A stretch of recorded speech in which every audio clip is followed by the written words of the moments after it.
बोलिए श्री कृष्णचंद्र भगवान की जय। राधे रानी की जय।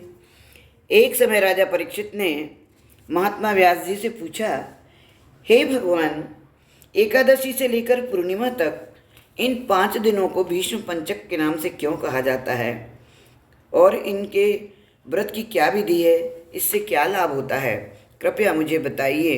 व्यास जी ने कहा कि हे परीक्षित सुनो, कुछ समय पहले काशीपुरी में बहुत ही निर्धन सोमेश्वर नाम का ब्राह्मण रहता था।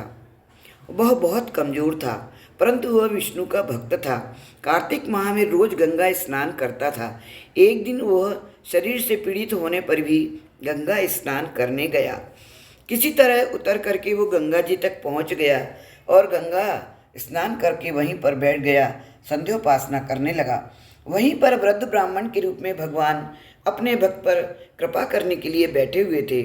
भगवान ने ब्राह्मण को बड़े कष्ट में देख करके पूछा कि हे ब्राह्मण, तुम ऐसी अवस्था में स्नान करने की तुम्हारी हालत नहीं है, फिर भी तुम स्नान के लिए आए हो, कहो क्या चाहते हो।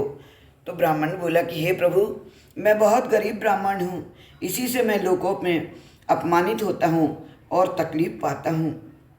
हे प्रभु, यदि आप मुझे कोई उपाय बताएं तो मैं आपकी अपने ऊपर बड़ी दया समझूंगा। ब्राह्मण के वचन सुनकर के ब्राह्मण रूपी भगवान बोले कि हे ब्राह्मण सुनो, कार्तिक का महीना चल रहा है। इसमें शुक्ल पक्ष की एकादशी से लेकर पूर्णिमा तक जो ये 5 दिन हैं, इसको भीष्म पंचक के नाम से पुकारा जाता है। 5 दिनों में तुम गंगा के पुत्र महात्मा भीष्म को जलदान दो और गंध अक्षत पुष्प से उनका पूजन करो। हे ब्राह्मण, महाभारत की लड़ाई में जब महात्मा भीष्म सरसैया पर सोए हुए थे, उस वक्त अपने प्रिय अर्जुन को उन्होंने सभी प्रकार का राजधर्म और धर्म ज्ञान कहा था। उस समय अर्जुन के सखा कृष्ण पर वहीं पर थे। जब भीष्म से कृष्ण ने कहा कि हे पितामह, जो मनुष्य कार्तिक मास के शुक्ल पक्ष की एकादशी से लेकर पूर्णिमा तक तुम्हारे नाम से जल देगा और आपकी पूजा करेगा, वह पूजा मैं स्वीकार करूंगा और उसके सब कष्ट मैं दूर कर दूंगा। इस प्रकार भीष्म पंचक में महात्मा भीष्म का पूजन करें, इसके करने से सभी कष्ट दूर हो जाएंगे। उसके बाद ब्राह्मण ने भीष्म पंचक का व्रत किया और उसको सभी प्रकार का सुख प्राप्त हुआ। अंत में वह विष्णु लोक को गया।